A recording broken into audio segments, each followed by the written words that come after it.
Okay, well, welcome, Michael. Thank you for joining on the Gwyn Huddle.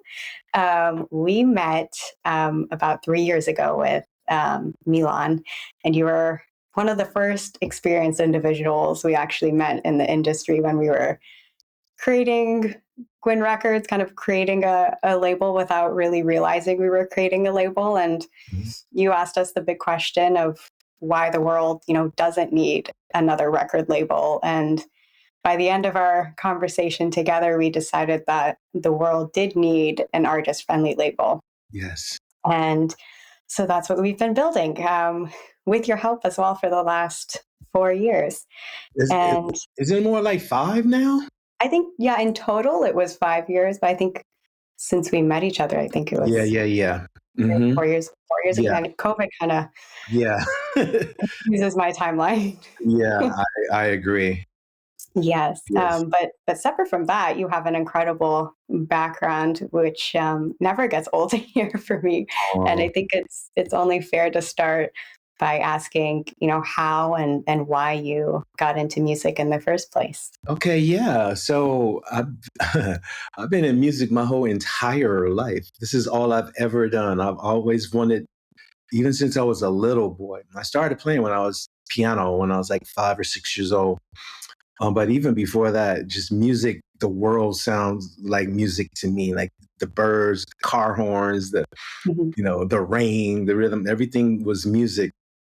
So I was taken by music, at a very early age. And so I'm from the South Side of Chicago, which is where I started to learn to play, through my godmother.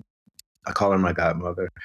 My mom's best friend taught me what she knew from playing in the church. And then when they saw I was serious, we got more formal lessons.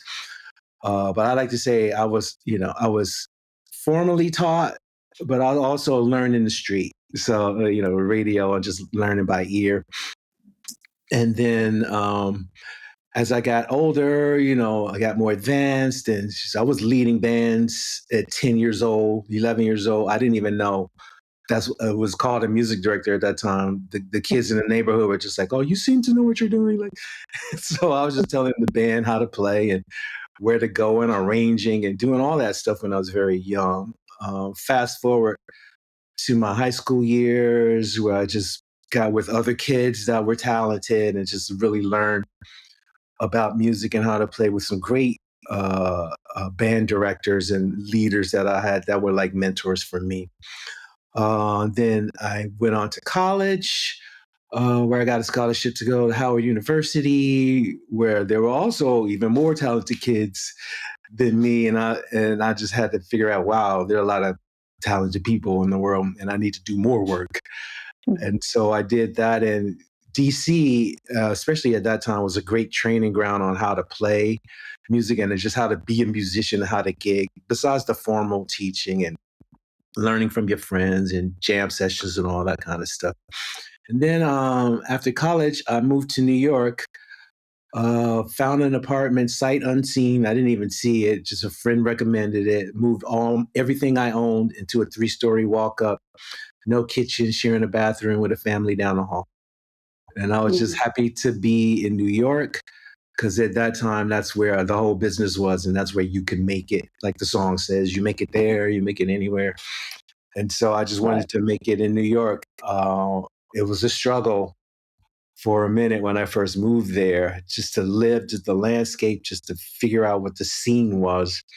I eventually got a handle on that and started getting noticed, started getting gigs, and started, traveling the world with jazz artists, and then, some pop artists, and started doing records, and it just started to mushroom. I think my first big break in the business, though, probably about 5 or 6 years after I moved to New York, 5 years or so, was Whitney Houston. And I was able to land that gig in her heyday. And so when she sang this at the Superbowl, the band was there, and all that whole era of Nip, Whitney, we call her Nip.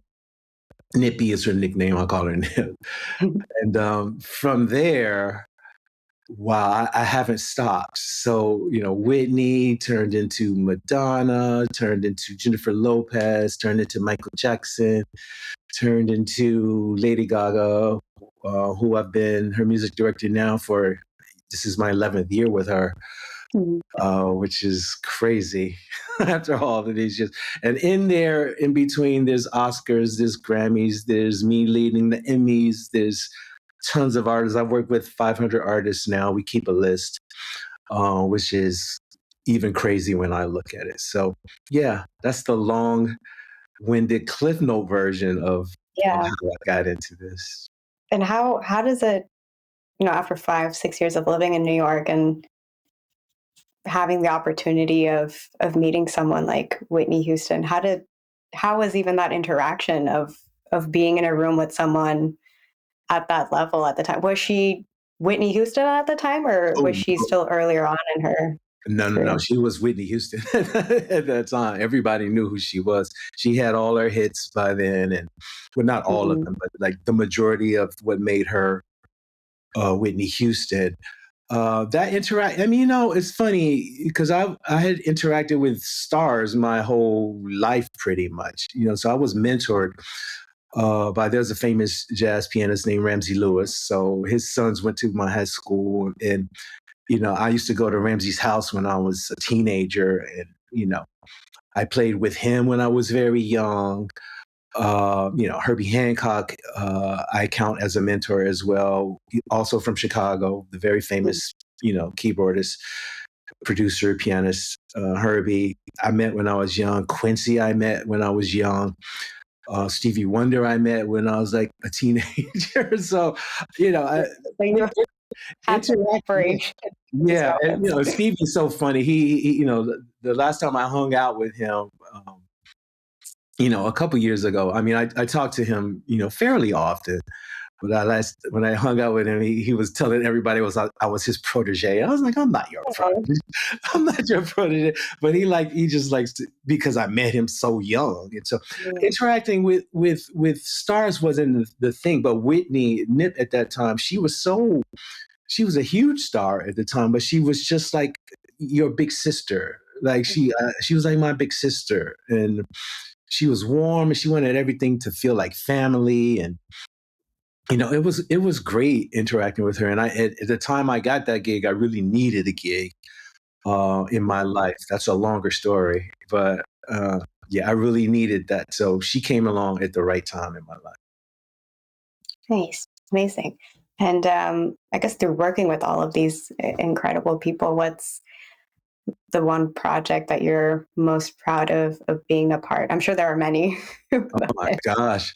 What's funny? I can't even, it's hard to remember all the things because as I stated earlier, music is my life. I've never done anything else.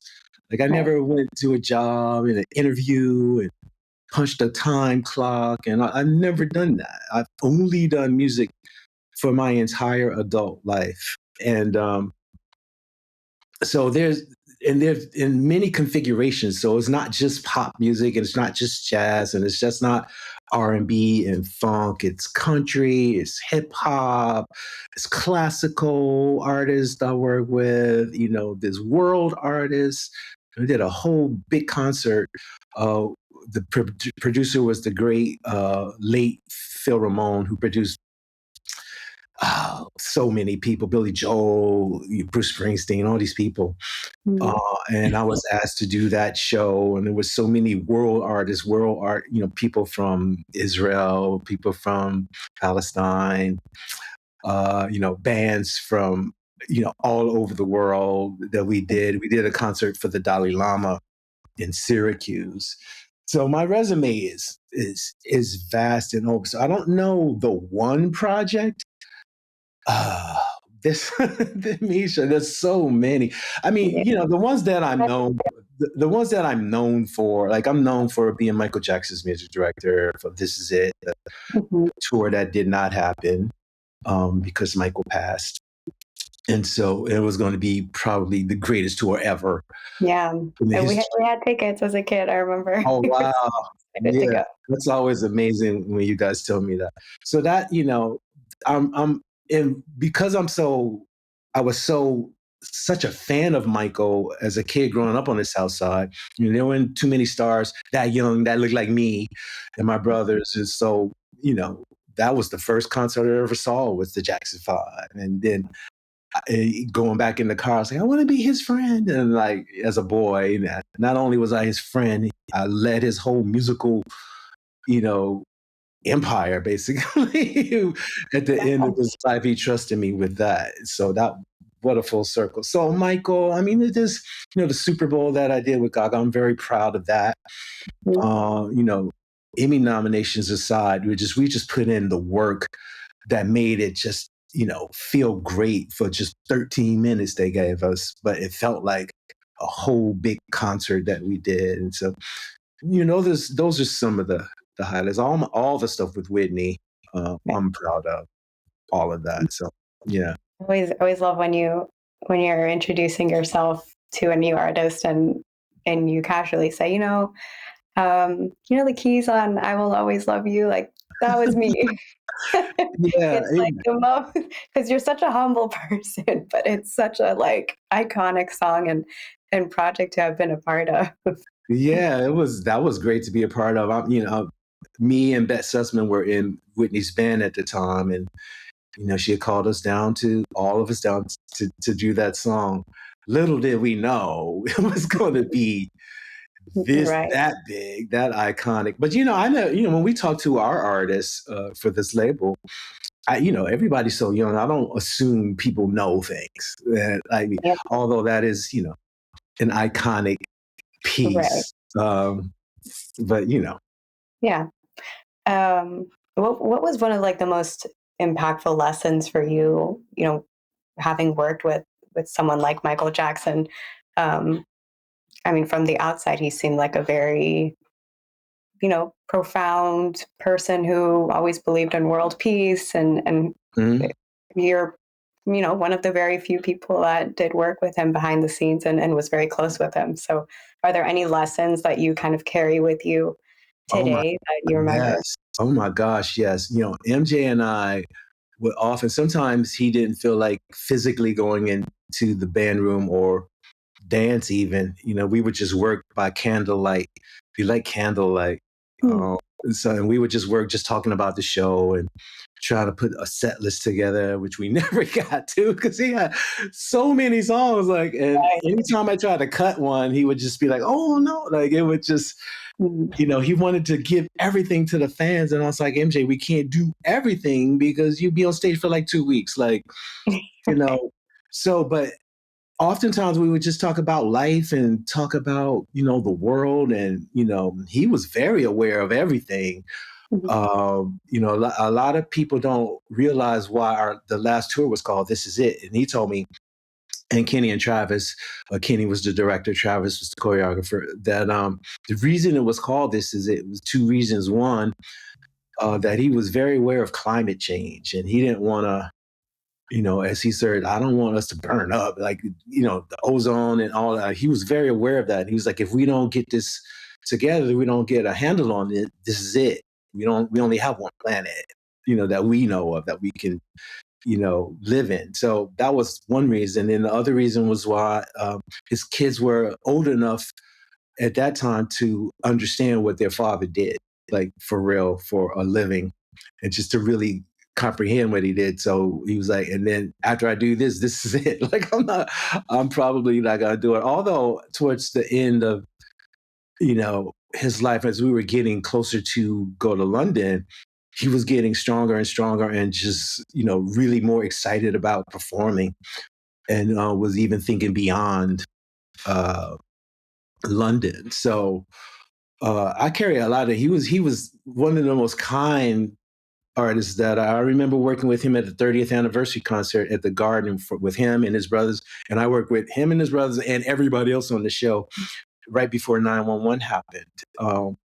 But I think he had to go one day in rehearsal. He had to go to like MTV or something, so he pulled everybody in a circle and apologized that he would miss some of rehearsal, but he would Wow. be back. And we were like, dude, like, you're Michael Jackson. it was just, I just thought it was the most amazing thing because artists, a lot of artists don't do that. So yeah, Right. there's so many. I would take up this whole time talking about him as far as, life outlook. He was definitely kind and I really think misunderstood a Mm. lot. So yeah. Okay. Thank you. Um, I guess, having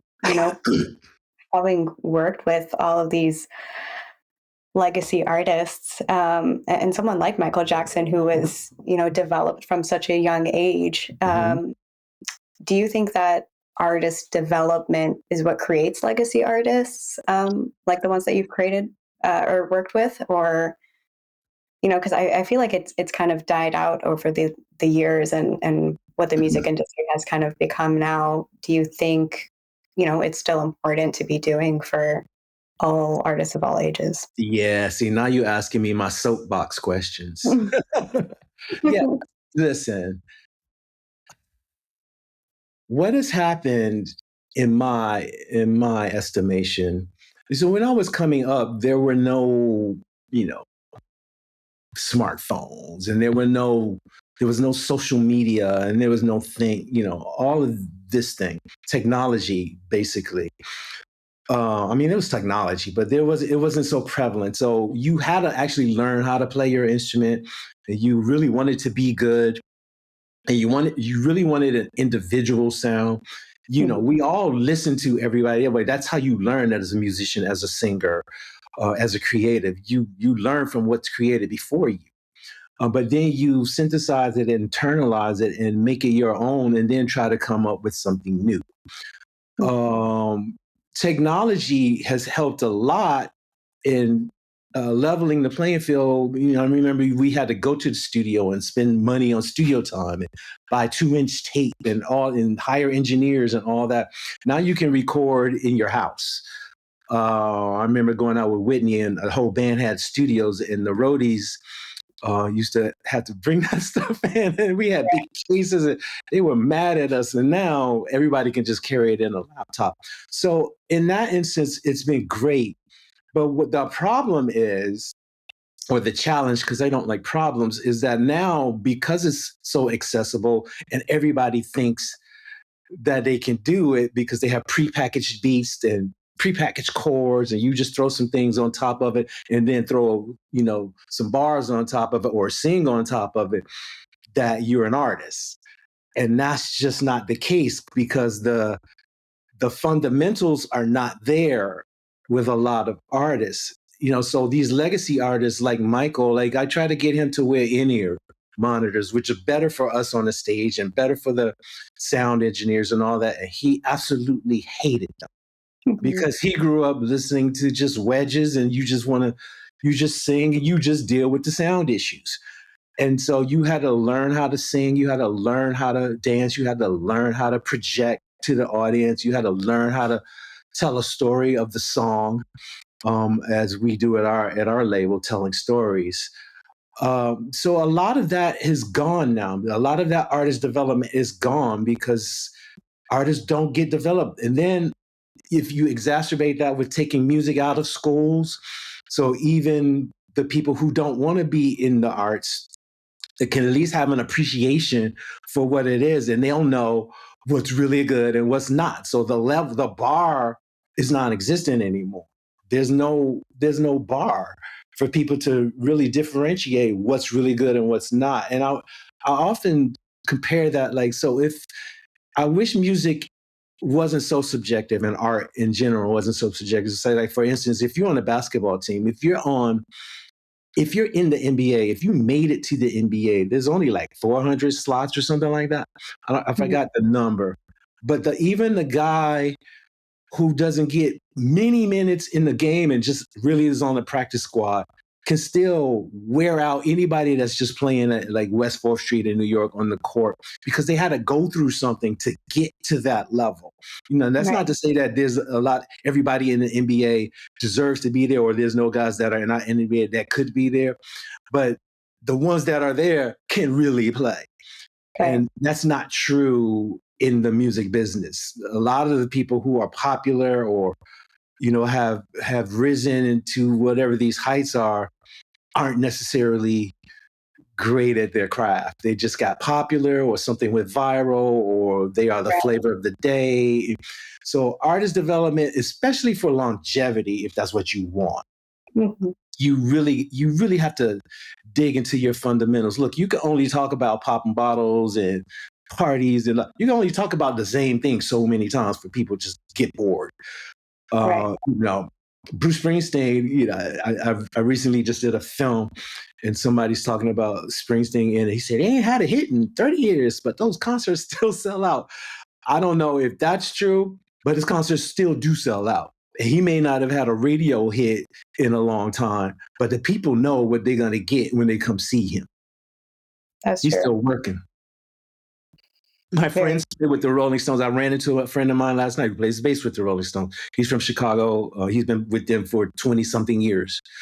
Rolling Stones is still working. That Rolling is Stones true. still working. They're a 60s band. They come from the 60s.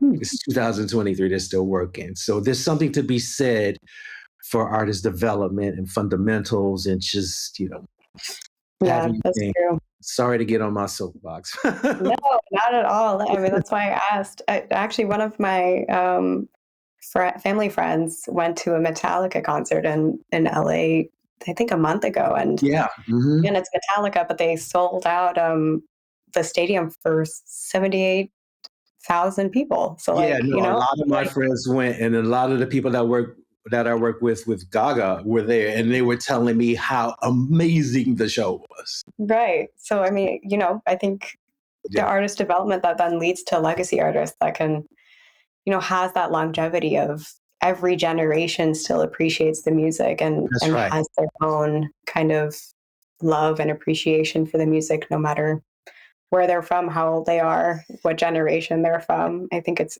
quite incredible, and we are kind of missing it in our current generation of artists, which, Y- you know, Yeah, at Gwen, I think we're hoping to find a few of those, you know, good yeah. storytellers in our generation. I mean, we're looking, and we're taking our time, and doing Yeah. what we do. What has also happened, if I may just add to that, because of what you just said, the Mhm. generational thing. What's happened now is, I mean, when Metallica first started, I mean, you know, those guys can play, and those guys are good, and they're authentic to what they do. And people feel that. And Mhm. the thing that has happened now is, I say this in interviews a lot, is that I feel like the humanity is being stripped from the music. What do I mean by that? Like, you know, I'm not saying that all music should be real instruments and everybody should play and it should do that. But the advantage of that is there's actually a real human being playing it, which means once it goes out, a real human being is going to feel it. So Mhm. now what's happening is, you know, drum machines. I mean, I grew up with drum machines as well. So I'm not, I'm not against that. I'm not nostalgic in my thinking. Like it should all be, no. But that doesn't mean, like, if you have a drum machine, everything is perfect and is perfectly quantized, as we call it. And, you know, then the chords are cut and paste. So it's the first chord and it's the same snapshot from the first chord to the last shot all the way through the song. There's no movement, there's no flexing, there's no ebb and flow. It's just the same exact copy and paste. And then now the vocals, the only thing that was really real on the track is now auto-tuned and melodyne and fixed. So everything now on the track is perfect. Mhm. And that's just not human. You know, Right. just because you can use a computer to fix it doesn't mean you should. So you should have the skills enough to be able to input something in a human way, as to not make it feel stagnant and stale and robotic and, you know, AI'd, if you will. Like a lot of the humanity is being stripped from the music today for convenience sake. And to me, that's a mistake, because you won't get the generational uh, kids that will feel that, because every generation feels a different thing. But every generation feels authenticity. They Mhm. feel your truth. And that's why Metallica still has fans. That's why Springsteen still has fans. That's why the Rolling Right. Stones still have fans. Yeah. I mean, yeah, you just finished a residency for Gaga's, you know, jazz Yes. performances. I feel like that's very human. I guess live performance, live Yeah, instrument. as she calls me because I'm conducting a 30-piece or 31-piece now. I added a percussionist to it and her. And Mhm. she says, Michael's the human click track. Like, 'cause it's just my baton. And we Mhm. count the songs off. And some of these songs are almost 100 years old that we're performing. Right. Ellington and all these, great, uh, you know, Cole and all these great, composers and songwriters of the day. And then we mix them with her songs, and she's playing piano, but she's playing piano singing. Like there's nobody's pressing play. And, Right. w- we have not ever done a not sold out show. Like all of her shows are sold out. Everybody comes to see this show. Mhm. Her regular fans, her new fans, people that didn't know she could sing, and people that didn't know she could do this type of music. They always come back. This, and I don't know how these kids were affording, but she mentioned to me on the stage. She's like, this kid has been here for our last 6 shows, and he was No. every show in the first row. It was two of Wow, that's them. pretty I impressive. was like, wow. And so much that she noticed, and Right, even it got her attention. yeah, got her attention on stage, and was talking to me. It was hilarious. But they look young, but they were there to enjoy what was a human experience. Yeah, beautiful.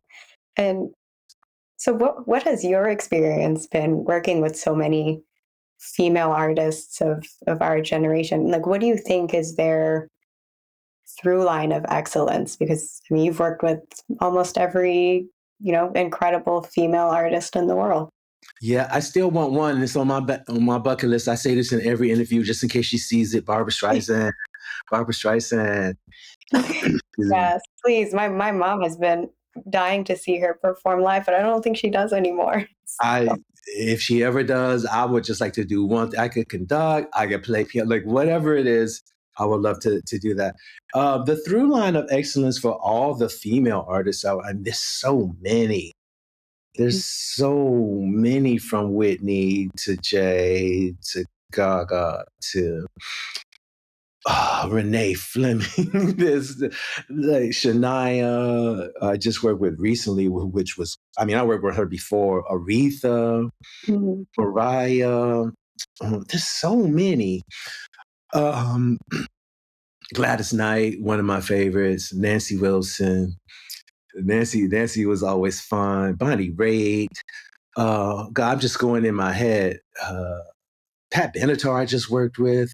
Mhm. St. Vincent, I just worked with. Sheryl Crow, who I always love working with. Melissa Etheridge always kills it. There's so many, and it's a wide range I even just named. Right. And the through line to me, for a certain generation, it didn't matter. Like for me, if you were a girl, boy, black, white, it didn't matter as long as you could play. Mhm. So that's all we cared about. But I think once the artists get to where they are and they experience, the misogyny and all the things that happen in any business, not even just music, is that they have to be better than, not only the men, just be better. Mhm. And so what I think a through line through most of them is work ethic. Like Madonna's work ethic is just, I don't think anybody can match that until I met J Lo, and then her work ethic, like, and they all have it in their own ways. And I think it was just to be better, Right. not just seen as a woman in the business, but seen, as worthy and talented and on the par of anybody else that's in this business. So that was great. There's always a nurturing aspect. Um, Sometimes there's a stubborn aspect Yeah. that, there's a stubbornness. But And I how do always, you get through how do you you get know, through the stubbornness? you know what it is. I was born with patience, Mm. and I didn't realize that would be such an asset in this business as it Mhm. is now. But I was born with patience, but I was also raised in a way that if you believe in something, you just stick up for it and you stand. So I've never been a sycophant in my life, and I'm never a yes person. So if I believe something to be so, I will let you know, and I don't really care who you are. And so, especially if you hire me to do a job for you, if I'm leading you, well, then you should let me speak to you in a manner that will help you. I'm not just going to yes you to death. And so, if it's horrible, if it's whack, I don't think it's going to make you look, in the best light. I'm going to tell you. I'm going to speak up. And if you just insist, and then I will just insist more. It's just most artists respect that. I know Madonna told me she did. When I first got in her band, I was just in the band. I did a whole world tour. Then I became her music director, and that was one of the reasons why she wanted me to be, because I asked. And she says, "Well, you don't take ish from me, and you tell me what I need to hear, not what I want to hear." And I really respect that, because a lot of people don't speak up to these type of artists. And I don't always win, and I don't always get my way. And Gaga has her ideas of what she wants, and she'll say that, and I'll say, "Well, I see where you're going, but maybe we'll get there a better way if we try it this way." And then she'll try it. If she likes it, she likes it. If she doesn't, she'll be like, "No, let's try it my way." And I'll try it, and maybe I'll learn something, or we'll come. It's all about compromise. But I think if they respect you, it's easier. And I've always had the respect of most of the artists I work with, if not all of them. Right. Hey, thank you.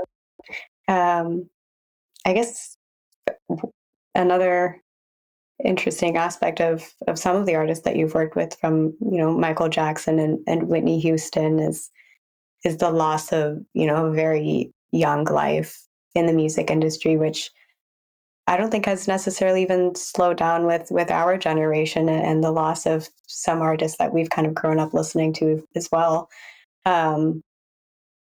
What has your experience been with that, just in witnessing it, quite firsthand with Michael, and that This Is It concert, and maybe the grief that you experienced, and maybe helping other generations who, might be battling things internally, or, Yeah, no, that's a great question. Also have for this generation. Yeah, that's a great question. I mean, this young generation has lost a lot of artists that I really liked, actually, like Mac Miller and, people like that. So young. It just was, to me, on the precipice of really doing something out there. And everybody that I talked to who knew Mac, I didn't know him, just adored him as a person. Even I spoke to John Mayer about him. John was telling me about how he just really liked him so much. I think witnessing this up close, especially like Whitney, she, like I said earlier, she came to me at a time when I needed somebody like her. I always say this, and everybody always asks the question, "Well, how?" She saved my life. And that's a whole nother long story that I won't get into here. But so when she passed, it really hit me in a way that I did not think that it would. Even I dare say, even more so than Michael. Although Michael was traumatic for me, it took me 3 full years before I could listen to a Michael Jackson song all the way through. I just didn't want to hear it. It just was too close, too much for me. It was just my way of grieving. I was the music director at the time that he passed, and so I was leading everybody. So I had to be strong for everybody. We did the funeral live on CNN to billions of people. I had to put that together. It was a show, but it was also a memorial, and it was a lot. So once all of this was finally over, I was able to process it, and I wasn't able to process. So it was hard. And Whitney was the same thing. And I think in both their instances, Michael more so than Nip, is that they were so famous so young. And it was hard for them to deal with the fandom, the expectations of labels and even family and all Mhm. of that. And then mental healthness wasn't on the radar as much as it is now, which is one thing I'm grateful about this generation, is that everybody's actually aware of it and trying to take the stigma away from it, which is wonderful. And it's something that we do here at the label, quite well. Yeah. And so, yeah, it's just, they dealt with all of this excess and talent, especially Michael. He and I would have almost exhaustive talks about fame and what it does, and, you know, Hmm. just how he moved in his life. Sometimes he dealt with it really well. I remember leaving. I think we were out in Inglewood when this happened, and we were leaving. We often left late at night, so it was like 2 in the morning or something like that. Almost 3 in the morning, and there was still a little few fans hanging outside, Hmm. like 6 or 7. And Michael had them stop his car. I was behind in my car. He got out, took photos with them, signed their posters, and hung out with them and talked for a minute.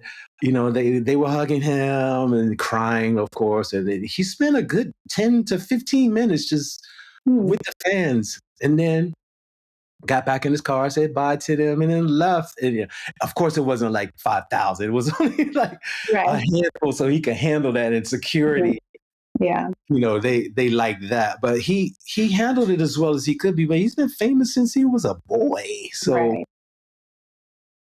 so just hanging around these guys. Prince was the same. Prince was a friend. I hung out with him in his house and talked about whatever was happening in the day. He liked to talk about music a lot, and what was happening. He said some of the things that I've already said here, as far as the humanity and being able to play and all that thing. You can find some interviews online with him talking like that. But we used to talk in his house like that all the time. And his was a shock for me. I just contacted him, or had been in contact with him, about 3 weeks or so before that happened. Wow. 4 weeks maybe. We were going to get up and reconnect after his piano tour that he was doing. So I don't know. It's just so much. You never know. And I don't go home with the artists. I've been to their Right. home, Yeah. but I don't hang out with them. So I don't know what they're going through and Mm. what they're doing. And so to cope with whatever they have to cope with. So, Yeah. I'm just, I would just say, to put a button on it, I'm just glad that this generation is more aware of mental health issues. Yeah. I think we're than- definitely taking the stigma away from it. So yeah. I think little by little, hopefully it'll help Yeah. community. I mean, just even having these conversations about the awareness of it, and that, even the incredible greats of our past generation, we're dealing with it as well. I guess my last question is something that we do on all of our Gwen Huddle episodes, is asking an icebreaker question. And so Uh-oh. for you, in the world of music directing, and from your many years of experience, what is a quality of an artist that would actually deter you from working with them? Ooh. Ooh, that's a great question. Um, Laziness. Hmm. You deal with artist egos and, you know, all of that. I won't get into all of that. There's some that are more arrogant than others. There's some that are just straight up narcissists. There's some that are really quite humble and all that. All of that comes with this, because music directors and musicians and singers, we all have egos as well. You kind of have to be a creative. You just kind of have to. That doesn't mean you have to be, a megalomaniac sociopath about it. It just means you just march to your own beat and you synthesize the world in a different way. But what I absolutely can't tolerate is giving a bunch of, barking a bunch of commands and things to do, and then you as an artist don't do them yourself. You're lazy too. You just, you just want stuff to happen, and you don't put any effort into what you're doing, especially today's artists, to be honest, because there's so much attention. Competition for your attention with gaming and phones and social media and, sports and, all the, every, reality show. Like there's streaming, there's so much for your attention, for you to get noticed as an artist, you got to put in some damn work. You can't you can't get signed and then think the record company's going to do everything on the label, or it's a partnership and you have to do some work.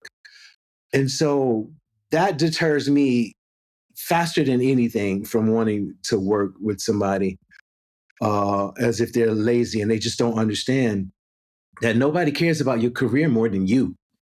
So if you don't get up every day thinking about your career and, being proactive and, contacting whoever you're in partnership with and, taking an initiative to do things and present things and all that, what are you doing this for? And you really have to do it more than ever. And I would even say the popular ones still need to do it as well. A popular one. Like, so if you take Taylor Swift, for instance, Taylor is probably the most famous artist in the world right now.